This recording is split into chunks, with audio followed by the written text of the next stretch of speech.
राष्ट्रीय प्रवक्ता सह राज्यसभा सांसद जफर इस्लाम ने प्रेस को संबोधित करते हुए सबसे पहले कांग्रेस पर निशाना साधा। आपको बता दें कि विगत दिनों जो संसद में विपक्षी पार्टियों ने करतूत किया उसकी मैं घोर निंदा करता हूं। बताया कि जिस तरीके से मेज पर फाइल गुस्सा बुलंद आवाज में बिना अनुशासन के बोलना ये गलत है, मैं इसका विरोध करता हूं। वहीं महंगाई पर बताया कि जल्द ही महंगाई पर भी अंकुश लगेगी।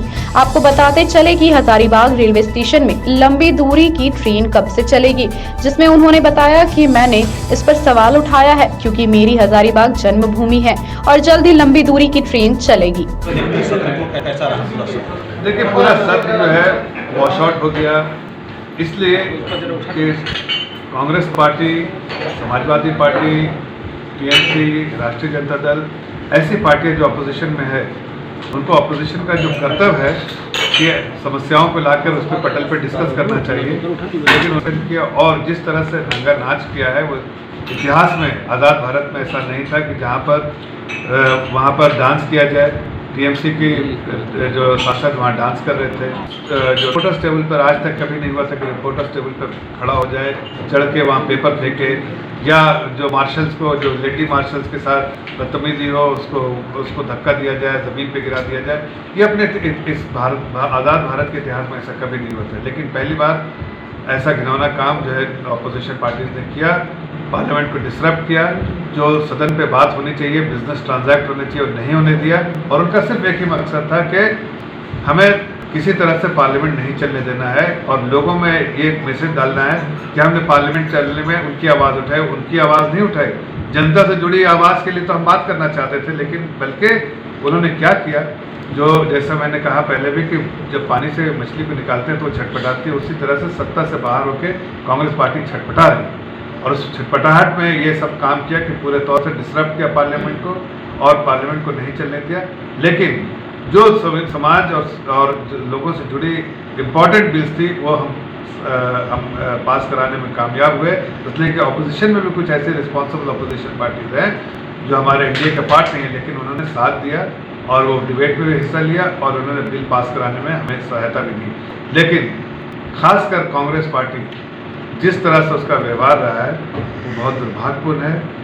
और मुझे लगता है कि डेमोक्रेसी में आम नागरिक की, अपोजिशन पार्टी की रिस्पॉन्सिबिलिटी है कि आम नागरिक की समस्याओं को लेके सरकार को कटघरे में खड़ा करे, डिबेट करे, इश्यू उठाए, क्वेश्चन आवर्स में उठाए, जीरो आवर्स में उठाए।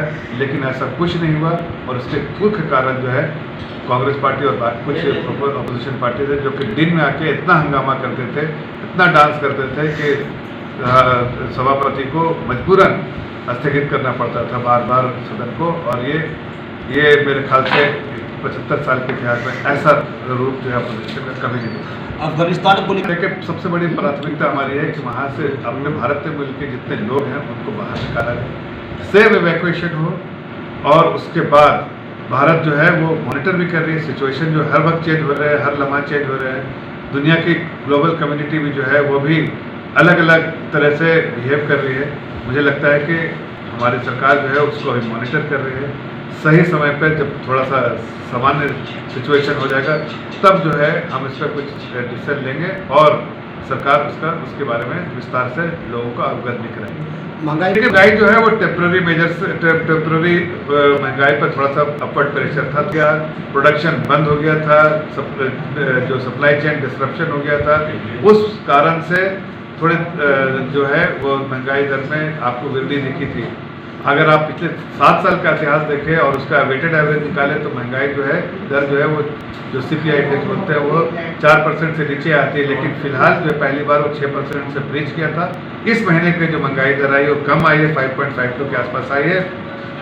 और आगे आने वाले दिनों में चूँकि लॉकडाउन खत्म हो गया है, इकोनॉमिक एक्टिविटीज़ शुरू हो गई, डिसरप्शन अब नहीं के बराबर है, तो सारी चीज़ स्मूथ चलने लगे। तो मुझे लगता है कि जिस तरह से फोरकास्ट आया है कि महंगाई कम हो गई और सीजनल फैक्टर की वजह से जो सब्जियों के दाम बढ़ गए थे, ये बढ़ गए थे, वो भी कम हो गया। तिलहन का दाम कम हुआ है, दलहन का दाम कम हुआ है और आगे आने वाले दिनों में तिलहन दलहन सब का दाम कम होगा। और ओवरऑल जो है सब्जियों के दाम भी कम हुए, खाने वाले सभी चीज़ों के फल फ्रूट के दाम कम हुए।